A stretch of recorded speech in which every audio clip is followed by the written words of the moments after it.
All right. Now we've got the main event. I'm thinking about this one in a really interesting way, right? We got Jairzinho Rozenstruik against a guy like Augusto Sakai. Sakai is a guy who can definitely take a crazy amount of damage, but again, most of his best work happens in that first couple rounds. You see him get really big finishes with guys like Tybura, but then give up, massive rounds to Overeem as it gets to the third, fourth, and fifth rounds, and then ends up losing on strikes. Even on the ground, he's like, why'd you end it? Why'd you end it? But the guy's bloody as hell. It doesn't look like Overeem's going anywhere. Sakai's tired as hell coming out of that fourth round. So that's where I'm seeing Sakai have some issues, right? When you look at the way our boy Jairzinho Rozenstruik has fought, it's actually pretty incredible. I really want to dig deep, even in terms of just the technical battles that Jairzinho Rozenstruik has been in. He's only got two losses on his UFC record, and we know them fairly well, right? So he lost a technical battle to me against Ciryl Gane. And if you ask me, Ciryl Gane might be the best technical striker in the UFC heavyweight division, bar none. Guys like Chris Daukaus are there, but he's a great boxer. When it comes to technical kickboxing, like your Israel Adesanyas of the world, I think that Ciryl Gane has so much potential in that division. And if he starts finishing guys off, it's going to be a really, really fun career to watch. Now, with that said, Rozenstruik loses to Ciryl Gane most recently, and then obviously big name heavyweight champion Francis Ngannou. In the Dos Santos fight, that's a really great chess match to talk about first, because it was one of those ones where he really, faked that jab and just came in over the top and just laid him right out, finished him against the fence while he was on the ground. That's probably one of my, if not my favorite fighter of all time.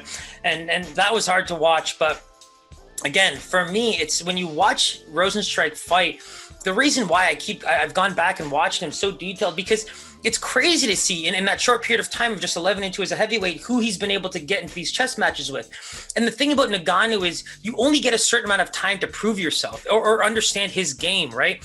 That's what made it so cool to actually break down what happened in that Ngannou fight, because he throws that first strike of the whole fight, inside leg kick, and it's just like Ngannou's like, no, I don't like that. And he pushes forward and just starts going crazy. Now, the cool thing is that Jairzinho does a great job of avoiding a lot of these strikes. He actually dodges the first one.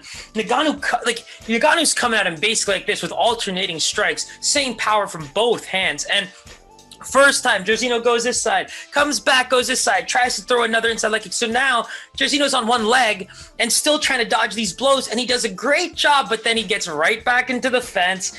And frankly, once that happened, it took exactly 3 strikes for Ngannou to be able to line up that left, that he pretty much comes back with the right if he needs to finish him again. So it was just right, left, right.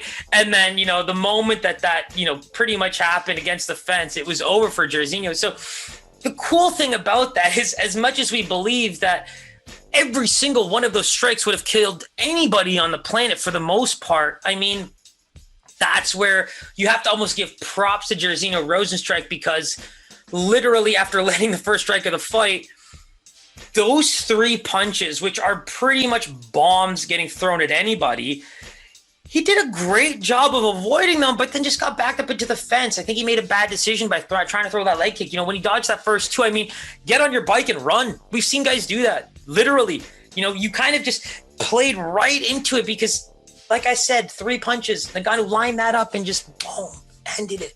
Can't give a guy like Ngannou the opportunity to line up anything, right? And so I think that's where, when you think about who the guys have fought, Sakai deserves this fight, in my opinion. I think he's the guy that people really want to see more of. He's very dangerous in the early parts of the fight, but again, I think Rozenstruik would have come out of that Ciryl Gane fight learning a lot about himself. And if this fight goes past 2 or 3 rounds, I think the chess match, which should then favor Rozenstruik, is going to get out of hand.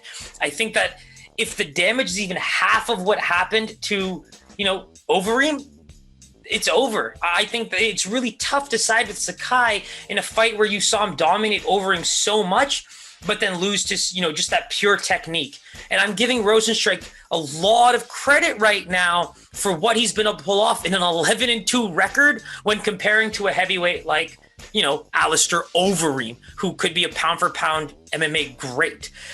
That's where Rozenstruik, I think, has his most underrated and probably most rated reason to just be hanging around these top fighters, because, his experience is just such quality over quantity, and his chess match proof is in the pudding. And that's where I think it's really tough to see him losing this fight unless Sakai can do what Nagano did. Push forward with massive combos similar to the way you did to Marcin Tybura, and hope that you land a big one to the point where you see him get sloppy, like hands aren't up against the fence, and then just come in with the punch of your life. I think that is the ticket to success, the path to victory for Sakai. It's there, but at the same time, are you Francis Ngannou as an athlete and as a power puncher? That's what you have to ask yourself when you're fighting a guy like Rozenstruik, who's been able to overcome absolutely everybody except Ciryl Gane and Francis Ngannou. So let's take a look at these lines. I'd be shocked if Jairzinho is not the favorite. He deserves it, bar none, to me. And I mean, you know what? It looks like Sakai opened as a favorite at -140, and then Rozenstruik came down to a +120, and now the line's kind of shifting, but this could close as a pick'em for sure. It looks like Sakai's coming into that +100, with Rozenstruik coming in at -130. And you know what? The big thing about this for me is that Augusto Sakai keeps himself in all the fights. Now, what that means is, but when the guy can be so dominant, you're just hanging around.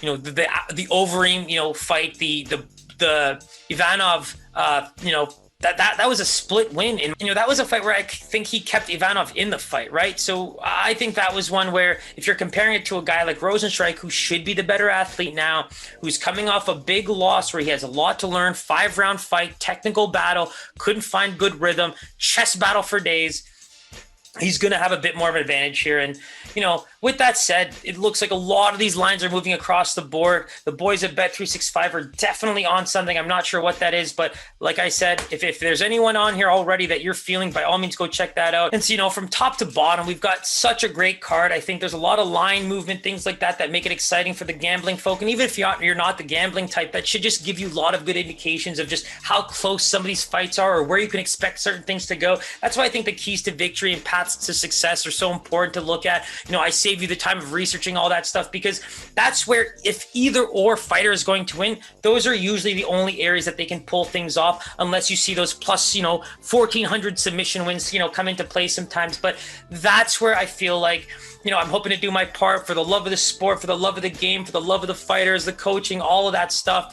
I enjoy doing it. Let's have some fun with it. As usual, Instagram pics going to be up sooner, but don't forget the Super Saiyan hair, officially the first week, where we're going to have our own pics that we can take together. We'll monitor that separately. We'll put a bit of a blurb in the caption there so we can explain the bet, but we'll keep it rolling. Thanks again for 200 wins. That's a record we're going to be able to carry into the next few weeks here. I'm happy. I'm excited. Let's keep it rolling. Don't forget to like, subscribe. And so, as usual, we're going to put up the full audio on Spotify. You'll also be able to get the full video and also the video clips on YouTube. And we're also going to be trying to do shorter clips of some of these for Instagram and TikTok to get some of the exposure out there. So feel free to go follow. We got the link tree up for all the SookyMMA links. So by all means, go follow and subscribe there. Thanks again for the support. Love doing it. Peace.